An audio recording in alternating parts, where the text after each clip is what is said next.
In this video, we'll learn how to approach creating some of the fundamental materials including plastic, parquet or wood generally, concrete and metals using V-Ray material. Open up the 0401 V-Ray material diffuse.blend file. Now let's start with the plastic shader. I'm going to start interactive rendering.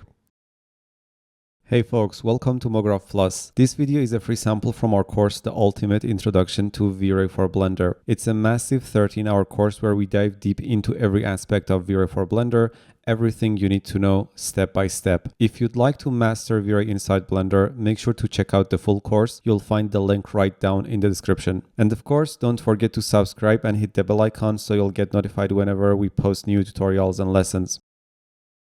Select the top part of the shader ball. Create a new material in the node editor and name it plastic_red. Then select the bottom part of the shader ball and assign the same plastic red material to it. Obviously, we are going for a red plastic shader first. Now, for plastic shaders, diffuse and SSS colors are probably the most important component and contributor to the final look alongside reflection. And normally you want to have the same diffuse and SSS color. So add a new V-Ray user color node. Change its color to a vibrant orangish red with the RGB values of 0.277, 0.054, and 0.022. For now, just use it as the diffuse color. Now come over to the reflection section and enable use roughness. For the reflections, as I mentioned in the reflection video, for most materials and shaders, you can safely keep the reflection color at white to keep the shader as physically accurate as possible. In the past, we used to control reflection color and roughness and then define very specific IR values for each shader. Just forget that.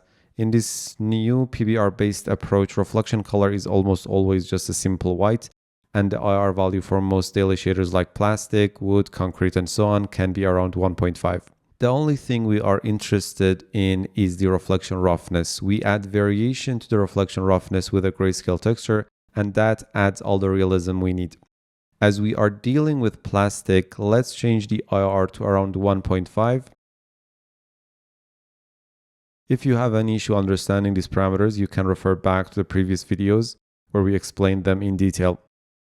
For reflection roughness, add a V-Ray bitmap node and load this BW_metal_01 texture.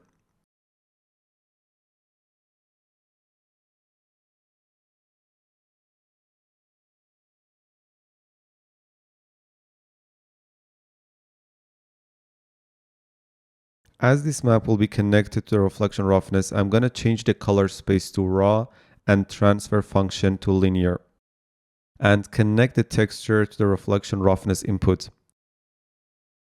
And that's the result we get. This is not exactly what I want. It's too rough and contrasty. I want to be able to make the bright values of the texture quite darker so we wouldn't get this very rough surface. Probably inverting the texture will result in a better look as well. So let's add a remap node after the texture.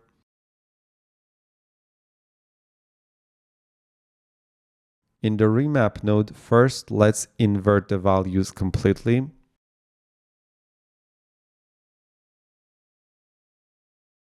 Now to get a sharper reflection, we want to make the texture much darker because remember our input is reflection roughness, which goes from 0 or black or sharp to 1 or white or rough. Let's grab the first point and change its Y value to around 0.35. Now to avoid very sharp spots, we need to make the very dark values a bit brighter. So let's grab the right point and set its Y value to around 0.09. Cool, so that's our shader after adding the variation to reflection roughness. In terms of importance of components for plastic shader or anything similar, now we need to work on the subsurface scattering. So come down to the refraction translucency section and change the mode to SSS. and set the SS amount to around 0.75.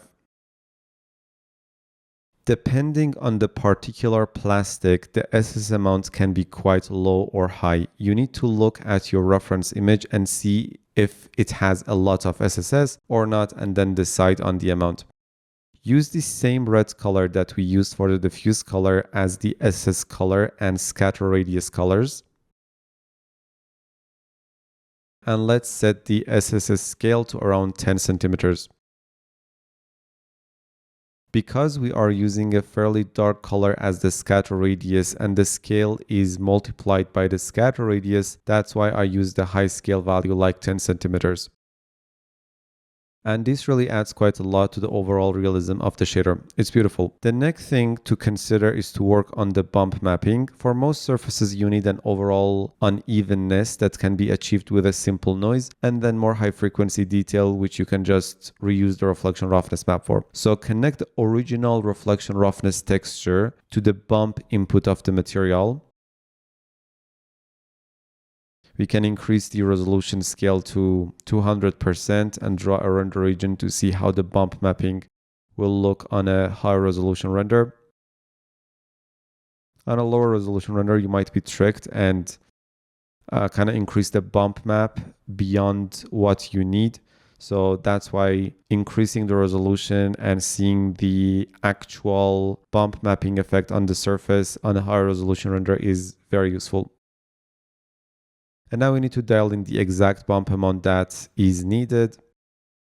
Currently it's too much. Let's decrease it to 0.01. Still way too much for a surface like plastic. Let's try 0.001. Again, still way too much for a smooth surface like plastic. Let's try 0.00004. So 4 zeros.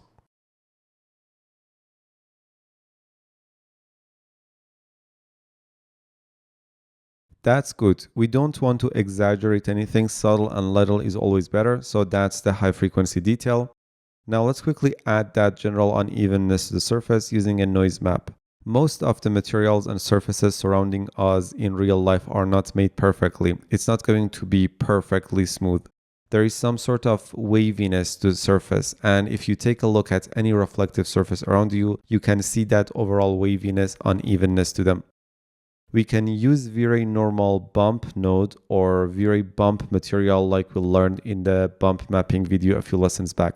So let's add a bump material. Connect the vary material to the base material input of the bump material. And connect the bump material to the material input of the output node.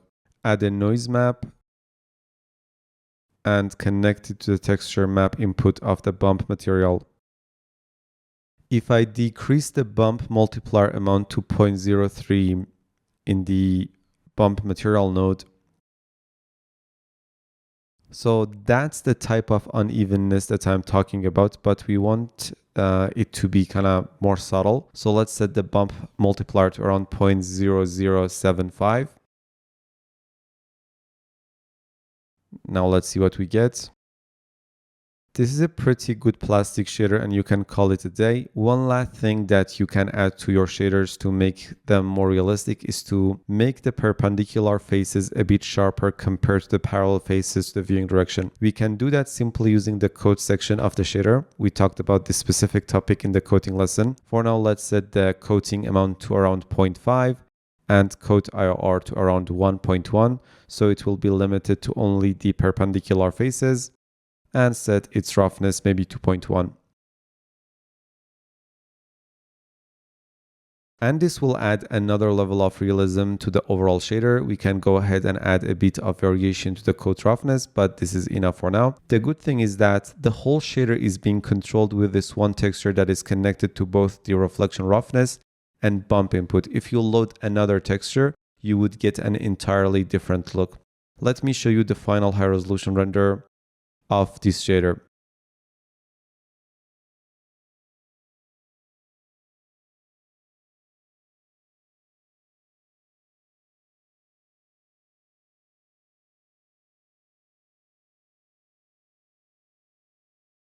Now let's quickly turn this into an orangish yellowish plastic shader. Click on the copy the active viewing material to a new one button from up here. Rename it to plastic yellow. Make sure both the top and the bottom parts of the shader have the same material.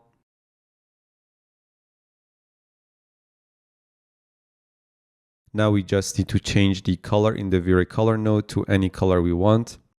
Let's go for an orange color with the RGB values of 0.501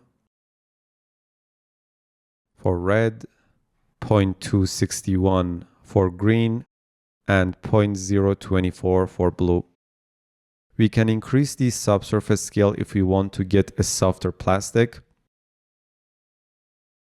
And that's our yellow plastic shader. Let me show you a high resolution render for this shader.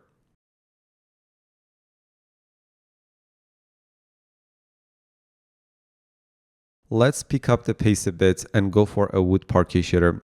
Turn on the shield icon for the yellow plastic material and then remove it. Create a new material and name it parquet wood.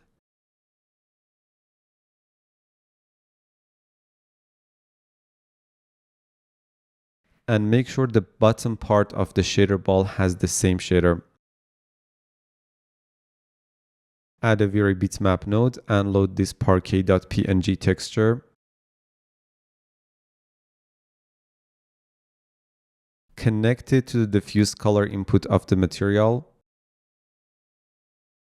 As this is the diffuse color texture, set the color space and transfer function to sRGB.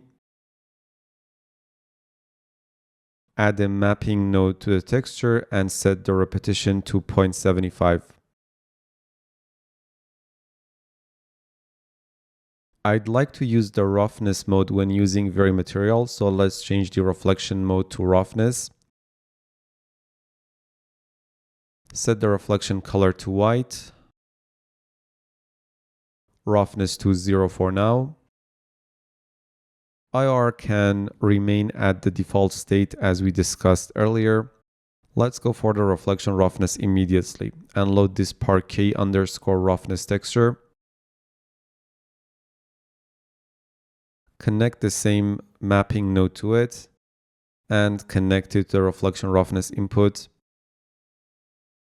Obviously, you need to set the color space to raw and transfer function to linear as this is a data map.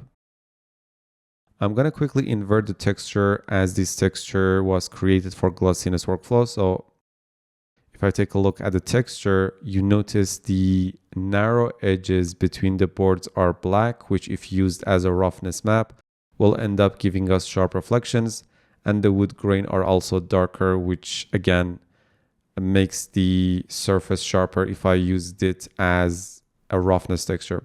By inverting it, the map will be proper to be used as a roughness map. So let's add an invert node after the texture.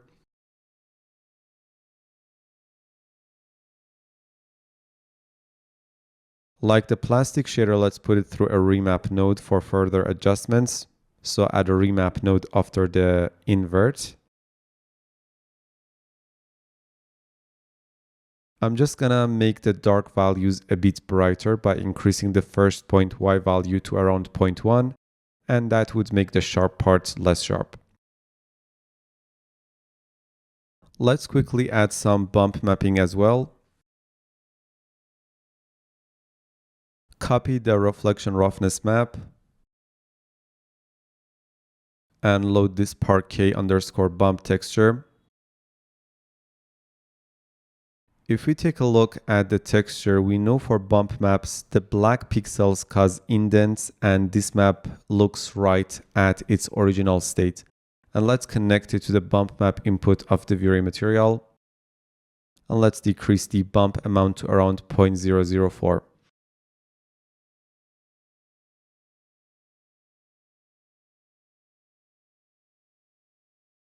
Cool. Now let's add that general waviness like the plastic shader. I'm just gonna steal the noise and the bump material from one of the plastic shaders. Just copy paste them. and connect the bump material to the output shader, and connect the parquet material to the base material input of the bump material.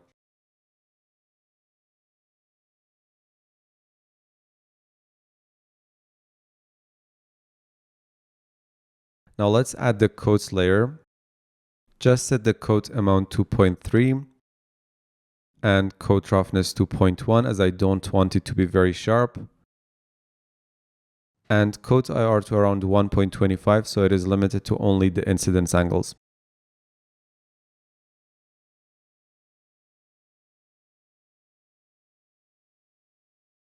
So that's our parquet shader. Let me show you the final render here.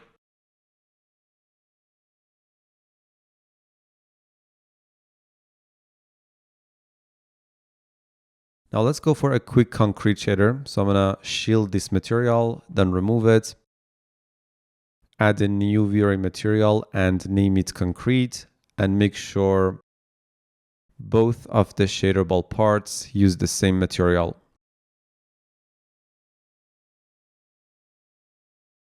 Add a new V-Ray bitmap node and load this concrete _01_D and use it as the diffuse color input.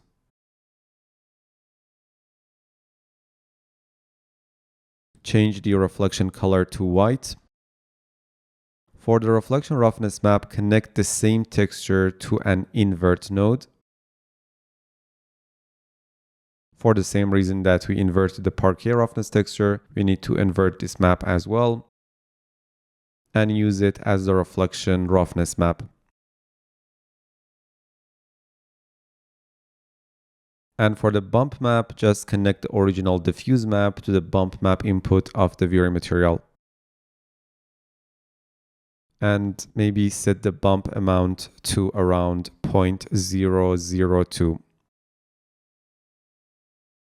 And that's a simple concrete shader. I didn't use the noise map here for that overall waviness. You can do that as well, but here the surface is rough and that imperfection won't be visible on a rough surface. And here is our final concrete shader. Let me show you a high resolution render of this shader as well.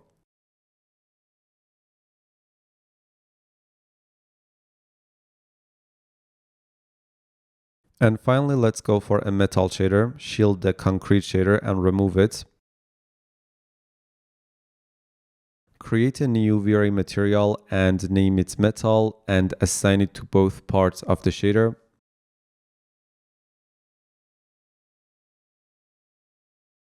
Set the reflection color to 1 or to white. Enable use roughness and set the roughness to 0. And then increase the metalness to 1. For the diffuse color, use this yellow with the RGB values of 0.922,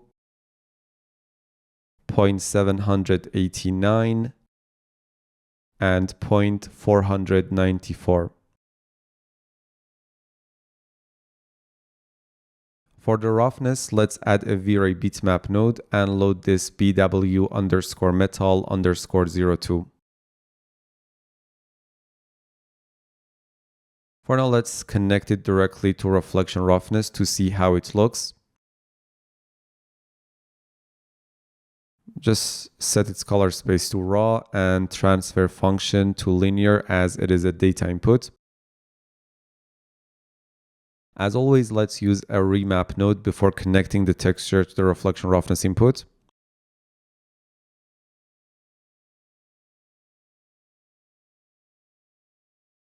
Now in the remap node, set the Y value for the first point to 0 and for the second point to 0.4. To control the tiling and the orientation of the texture, we can add a UVW mapping node to the BW Metal 02 texture. Increase the tiling to 1.5 and 1.5 and set the rotation to around 100 degrees to give the scratches a bit of diagonal direction. Now for the bump map, connect the original roughness texture to the bump input of the V-Ray material. and decrease the bump amount to 0.00002. So 4 zeros. And finally, let's steal the unevenness combo from the plastic or the wood shader and hook them up here properly.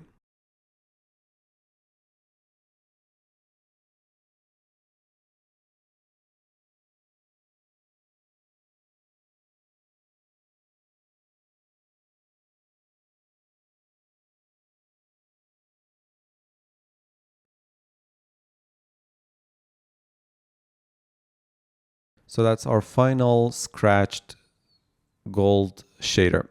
Let me show you a higher resolution render of this shader as well. So that's how you approach creating different shaders in V-Ray in their simplest form. Obviously, this can get much more complex than this. Now you have a good foundation to build upon. It's a very simple approach. Specular or reflection roughness is the key to everything, and you build around it. So in this lesson, we learned how to create shaders like plastic, parquet, concrete, and metals. See you in the next one.